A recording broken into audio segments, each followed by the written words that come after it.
श्री गोपाळ कृष्ण भगवान की जय। लीळा नंबर 127।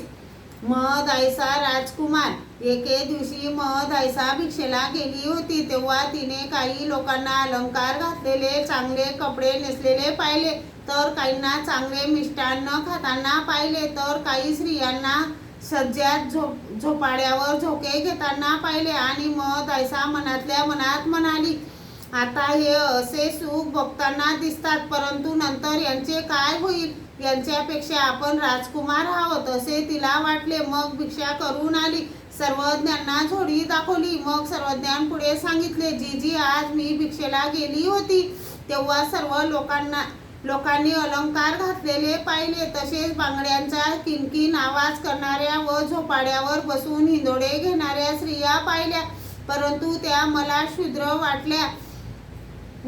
आम्ही परमेश्वराचे राजकुमार, हे मेल्यावर नरकात जातील, आम्हाला नरकाची भीती नाही। सर्वज्ञ म्हणाले, बाई तुम्ही राजकुमारी की? ही लीळा पैठणची। श्री गोपाळ कृष्ण भगवान